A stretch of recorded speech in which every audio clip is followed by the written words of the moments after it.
इसमें कहीं ना कहीं कुछ गड़बड़ी है क्या? गड़बड़ी नहीं होता तो मैं कारोबारीकरण और व्यवसायीकरण की बात, जो पार्टी में समर्पित कार्य करता है, पार्टी के जनहार को इन लोगों ने मटिया भेंट कर दिया है। ये विधानसभा के चुनाव लड़ रहे हैं, क्यों लाया आपके यहाँ? और हम समझते हैं पप्पू जी तो ऐलान किया ही है, और हम ये आग्रह करेंगे कि हिना साहब के प्रोग्राम में भी हमको जाना होगा तो हम जाएंगे।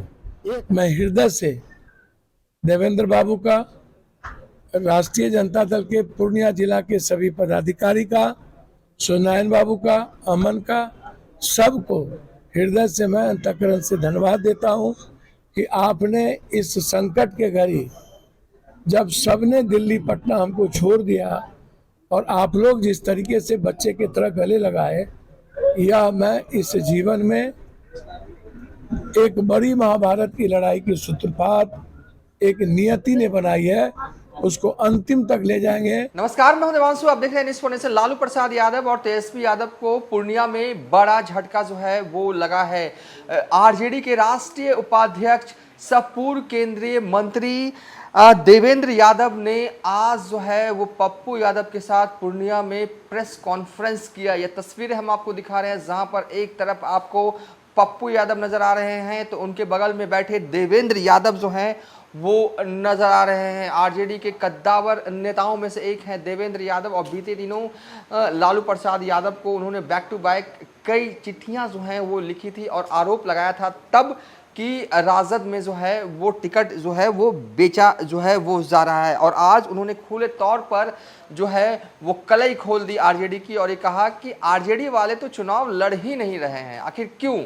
पप्पू यादव का टिकट काटकर जो है वो बीमा भारती को टिकट दिया गया, और वो मधुबनी में जो पर भी सवाल उठा रहे हैं। औरंगाबाद में जिस तरीके से आरजेडी में टिकट बांटा गया उसको लेकर भी सवाल खड़े कर रहे हैं। देवेंद्र यादव आज खूब बोले, आरजेडी के खिलाफ खूब बोले, और पप्पू यादव के समर्थन में भी जो है वो कई बातें उन्होंने बताई है। अब हम उनका पूरा बयान सुनवाते हैं, और जब ये बयान खत्म होगा तो हम आपके लिए पप्पू यादव का भी बयान सुनवाएंगे कि देखिए पप्पू यादव कितने कॉन्फिडेंट में नजर आ रहे हैं देवेंद्र यादव के आ जाने के बाद। इसमें कहीं ना कहीं कुछ गड़बड़ी है क्या? गड़बड़ी नहीं होता तो मैं कारोबारीकरण और व्यवसायीकरण की बात, जो पार्टी में समर्पित कार्य करता है, एक दिन में लाते हैं, एक दिन में टिकट देते हैं। यहाँ भी यही खेल हुआ, एक दिन में आइए, एक दिन में सिंबल पाइए, एक दिन में वाल्मीकि नगर आए, बीजेपी से राष्ट्रीय समझिए आरएसएस का आदमी है, बीजेपी से आता है, आरजेडी का टिकट लेता है। ये कैसा मेल है भाई? सब दिन बोलते थे धर्मनिरपेक्ष पार्टी है, आरएसएस से हमारा कोई रिश्ता नहीं है। मैं अब अंत में यही दर्द के साथ कहना चाहता हूँ, मनुवाद का विरोध करते करते मनीवाद के कुछ लोग शिकार हो गए, इसलिए अब इससे ज्यादा हम कुछ नहीं करते। पप्पू यादव को पूर्णिया से टिकट ना मिलना, इसके पप्पू यादव धरती मिट्टी का बेटा है। पप्पू यादव को कोई पूर्णिया से, आप लोग का जब इतना आशीर्वाद है, टिकट इसीलिए घेरा गया, इनको अभिमन्यु बना दिया इस महाभारत में, इसको चारों तरफ से घेर लो, देख लो जाएगा कहाँ। तभी बेचारा जब इनको कहा वहाँ जो लड़ो मधेपुरा, आज मैं खुलेआम आपके मीडिया में कर रहा हूँ, मुझसे भी कहा गया 20 तारीख को क्या आप मधेपुरा लड़िए, हमने कहा नहीं, वो धरती है समाजवादी धरती है, वहाँ पप्पू यादव है, वहाँ शरद यादव लड़ा है, हम उस जगह नहीं जाएंगे, हमसे भी कहा गया था। तो इस तरह से फिर पप्पू जी से कहा गया। आप इसी से समझिए पप्पू जी पर गुस्सा, इसलिए पप्पू जी स्वाभिमानी है, पप्पू जी इनका जो चेहरा सब है परिवार में उससे ज्यादा चमक रहा है संघर्ष। ये तो अपराध है इनका, जो मेरिट वाला होगा किसी भी कम्युनिटी का, पप्पू क्या दोस्त क्या है उनका बेचारा का, कन्हैया का, किसी भी बिरादरी में यदि मजबूत नेता निकलेगा, बोलने वाला भोकल प्रखर सांसद होगा, उनको हिना साहब का क्या दोष है? 3 बार सरकार बनाने में उनके पति ने अपनी शहादत तक दे दिया।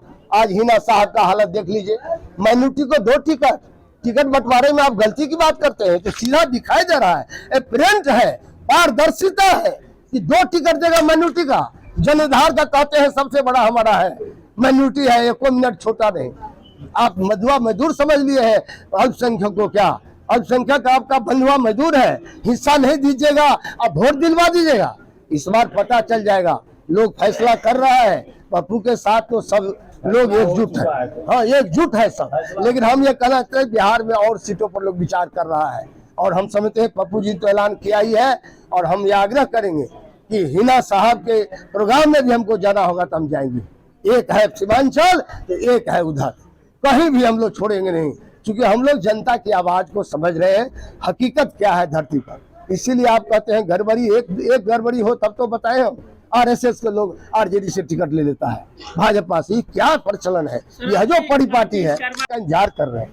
जो लेटर हमने लिखा है, हम जो सच बोल रहे हैं, तो सच बोलने का पुरस्कार तो हर आदमी सोचेगा। सच बोलने वाला डोलता नहीं है, जो सच बोलता है, सच बोलना ज्यादा हमारा माने बगावत है, तो समझिए हम बागी हैं।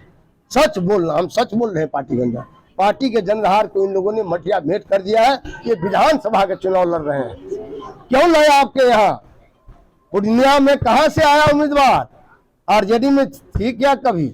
हम उनका नाम नहीं लेना चाहते हैं, बहुत जूनियर है, लेकिन देखिए तो कहाँ से लाया है। जदयू का मधुबनी में सीट ले आया, कहाँ से लाया? कभी था ही नहीं। औरंगाबाद में कहाँ से ले आया भाई? टीएमटी का पार्टनर। इनको कैसे पता चल जाता है कहाँ? ये लोग उम्र बढ़ने वाला, क्या कहते हैं, आयु बढ़ने वाले का सम्मान नहीं देते हैं, आय बढ़ाने वाले को सम्मान दे रहा है। सर क्या लग रहा है, कहीं से कोई सेटिंग है आरजेडी का? अब ये तो मैं कह रहा हूँ दिखाने के लिए लड़ रहा है, ये औपचारिकता से। आरजेडी केवल औपचारिकता निभा रही है, चुनाव नहीं लड़ रही है। पूरे मैदान में कहीं दिख नहीं रहा है चुनाव लड़ने का, जो गंभीरता होना चाहिए चुनाव लड़ने का। बापू चूंकि गंभीरता से लड़ रहा है, सामाजिक न्याय, धर्मनिरपेक्षता, सभी बिरादरी को जोड़कर, इसीलिए ये अखर रहा है, ये पच नहीं रहा है। राजद का सीट बंटवारा बीजेपी की बी टीम मानते हैं क्या? अब टीम हम नहीं बोलेंगे, लेकिन जो बंटवारा हो रहा है उससे स्पष्ट है कोई न कोई रहस्यमय बात है। विधानसभा लड़ना चाहते हैं, लोकसभा से उनका कोई इंटरेस्ट नहीं है। हाँ, लोकसभा में कोई मुखर सांसद जीत जाएगा पप्पू यादव, तो उसको रोकना है। ये निगेटिव काम है, नकारात्मक सोच है। लेकिन दिल, जो बड़ा आदमी बनना चाहते हैं उसको दिल बड़ा करना चाहिए। ये फैसला अभी सेमीफाइनल है, फाइनल तो होगा 25 में, जब हमारा भाई जीत जाएगा। तो चलिए, हमारा पूरा पूर्णिया के जो हमारे गार्जियन है नीचे बैठे, माँ बहन, हमारे धीरेन्द्र राव, मेरे अजीज भाई, जिनके दादा पिता सब हमें आशीर्वाद देते रहे। सारे लोग सुपौल से, हमारे भाई लोग अमन से लेके, और सब लोग यहाँ के बहुत सारे शिक्षक संघ के प्रदेश सेक्रेटरी सूर्यनारायण बाबू, प्राथमिक शिक्षक संघ, सब लोग एक सगे भाई की तरह सीमांचल कोसी की नई इतिहास लिखने के लिए, और मिथिलांचल जो 78 सीट है, मैं पहले भी कहता हूँ, मेरा घर है, मेरी भूमि है, मेरा खून है, मेरी मिट्टी है, मेरी माँ है। और सीमांचल, कोसी, पूर्णिया, मिथिलांचल यह इतिहास लिखेगा 2025 में। यह चुनाव 2024 का है, 25 का नहीं है।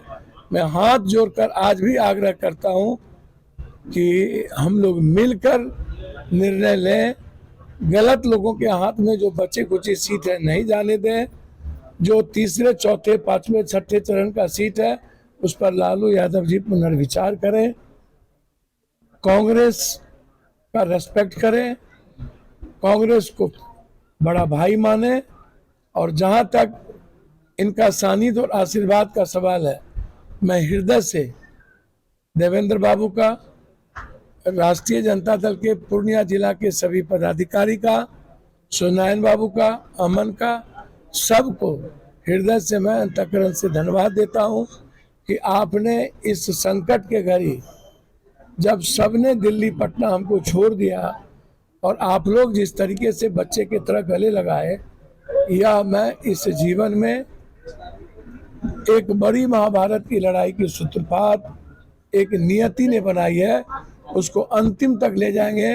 और पूर्णिया, सीमांचल, कोसी, मिथिला को भारत का नंबर 1 बनाएंगे। पहले भी दावा करते रहे हैं कि कांग्रेस का साथ है। आज आप शकील अहमद खान साहब से भी मिले, अफक साहब से भी मिले, कांग्रेस के क्या बातें हुई? मैंने ईद में हम लोग ना मिले।